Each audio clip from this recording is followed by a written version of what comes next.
can see, as Hidde walks, he's always a bit careful anyway because of his fibrotic myopathy in the hind leg. But if he stands on very uneven ground or turns, you can see he's not comfortable.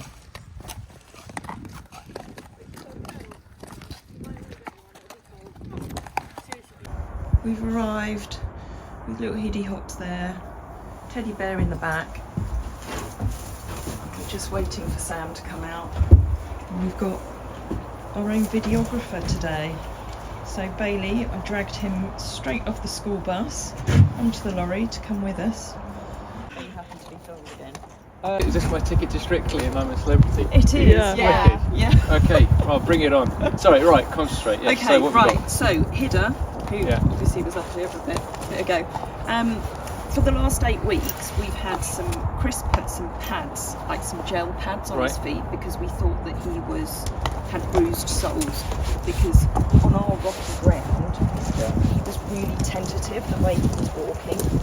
Just walking away and I'll see how he's moving.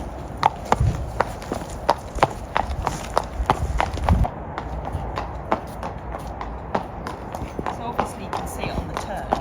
Yeah.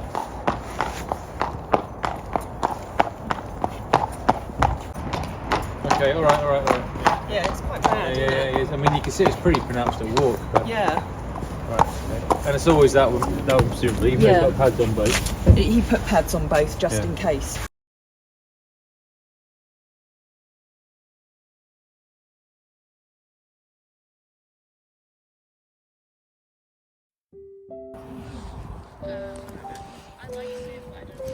Does he only get lamer than that? Is that about as lame as he gets? That's probably about as lame, yeah. And does he get... And goes on and off. There's some days where he walks and he might have one funny step when he turns, but then he's fine.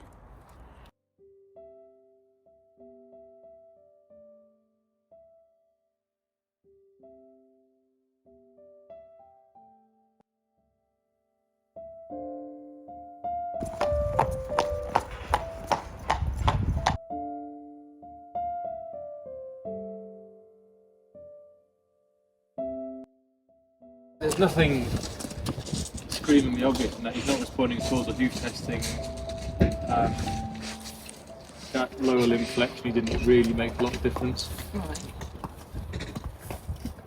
I mean, it could be his foot. He hasn't got a raised digital pulse. He hasn't got any heat in the foot. He's not responding to hoof testers. That doesn't mean it's not his foot.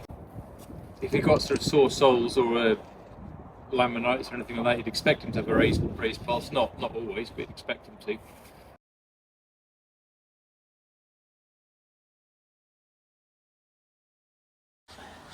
There you go, you can ask Sam now. Okay, cool. So for the people watching at home, what is a nerve block? A nerve block is you put local anaesthetic around the nerve which supplies the foot, and if the local anaesthetic numbs the nerve,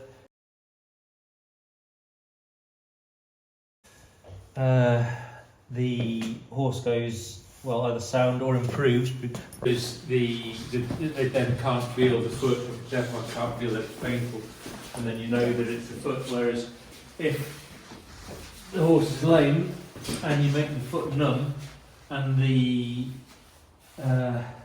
lameness doesn't change, then it can't be the foot. So it's just a screening exercise, really. This one will actually make his foot and pastern numb, not specific to the foot.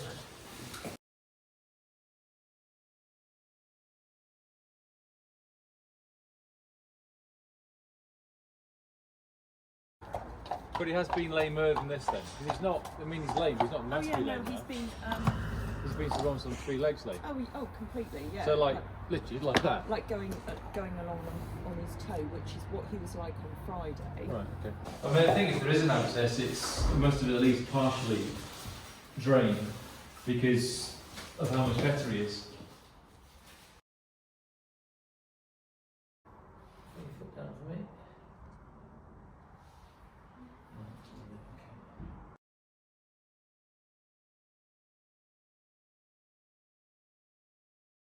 Does it feel hot to you? I'm just trying to feel a digital pulse, but he's so edematous, it's difficult to feel through it, to be honest. Come on.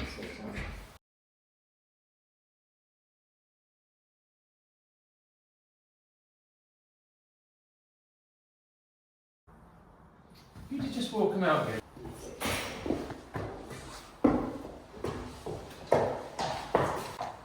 The general demeanour's been alright, appetite and everything. That's fine, but yeah, he's quite a quiet horse anyway. Right. He's quite submissive. Okay.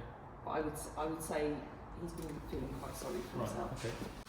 Look at those little bloody eyes. Didn't feel very well.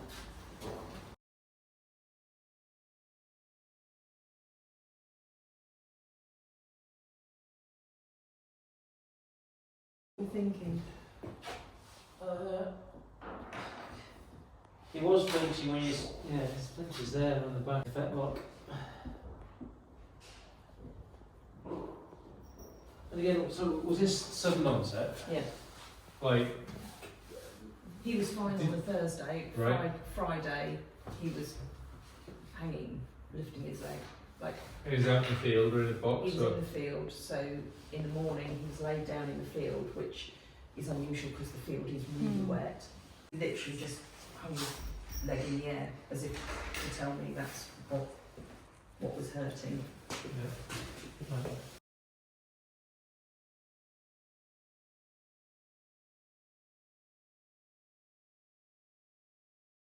I mean, it's a bit difficult to tell because he's so sort of flinching on his leg.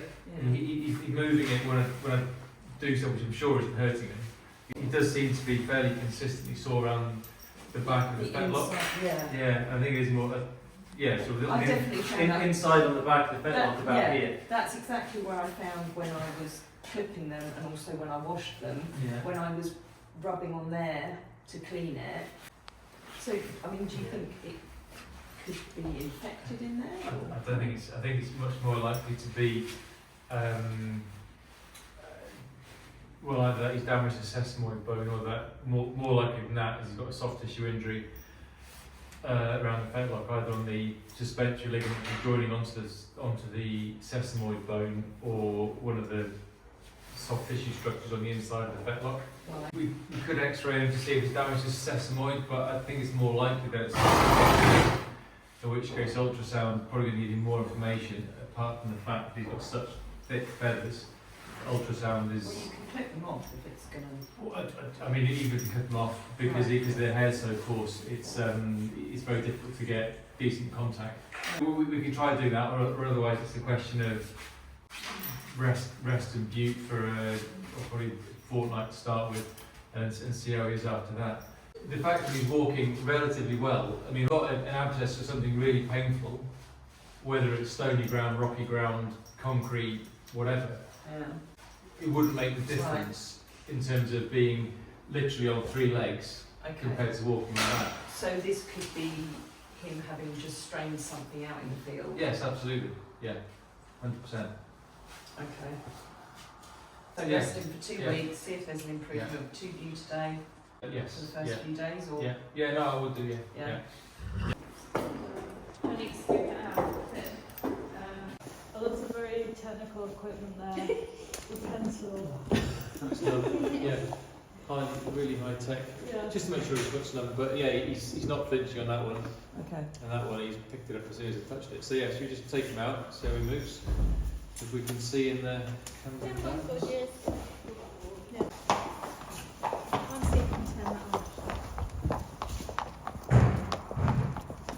Mummy, what are your thoughts on this? I'm frustrated. Trot him way and back. Trot him. Yes, thanks, yeah. Okay.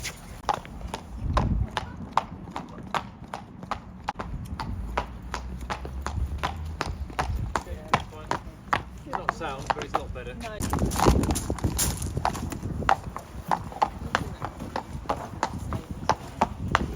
I mean, it is, as I say, it's slightly oblique, but this is the pastern joint. And essentially, well, the front of the bone should look smooth like that. And there's And it's really- second pastern bone. Really rough, incredibly isn't rough. it? And now, this bit doesn't interfere with the joint, but you can see here on the passing joint there's really severe arthritis there. And here, I must say, it's not straight through the joint, the X-ray, but even on the back here, around the back of the navicular bone, there's changes on the bone here. So, I mean, this has been going on for a long time. Yeah. So, given that he's had that for a long time, the cold and the damp will have made it worse. Absolutely, yeah. Well, you'd imagine so, yeah. And he's on a Butadiene already. Yeah. Can we make him more comfortable? Well, you can try it. If it suddenly got worse, I suspect that it's, I mean, the cold and the damp won't be helping, but it may well be that he's sort of slightly strained, aggravated it in the field by stumbling and just sort of jarring the joint. And when you've got a joint that is as arthritic as that, if it's then aggravated in any way, then it'll make the lameness worse. So yeah, absolutely give him more bute. Can you medicate it? Well, I was just wondering about that. The short answer is yes. The slightly longer answer is whether it would make much difference, and the only way to tell really would be to do it and try. I would think immediately, because he's on a Butadiene anyway, that I'd rather medicate that and see if it's going to help. Yeah. I mean, the slight question is which one do you do? Do you do this one or this one? Could you do both? You can do. This is a lot more difficult to get into because it's a much smaller joint, and the disadvantage of doing both is if he improves, you don't know which one is improved. He's improved because of, or whether it's both. So if you're going to do any, I'd be inclined to do this one first, because if anything, it's more severe and it's a more straightforward one to get into, assuming this new bone isn't going to sort of prevent access. Yeah, we can medicate that now and see. Yeah.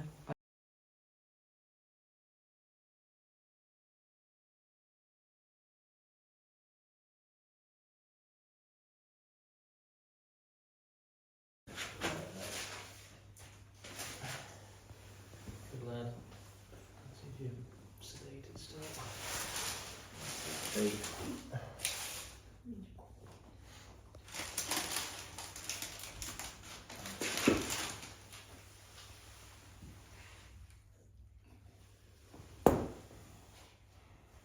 What's it mean if there's no fluid coming out? Well, either that there's that I'm not in the joint, or that there's just no synovial fluid to come back. Will there be less synovial fluid because he's old, or not? Not because he's old, but No. Come on. So what would reduce the amount of it? Well, potentially there's not much joint space left Right, okay. because of the arthritis. Yeah, let's go back. We're back from the vets. There's Teddy Bear, just having a little drink. Not quite what I was expecting, I have to admit. It looks like he's got a soft tissue injury in this hind leg. So he's going to be on at least 2 weeks of box rest for now.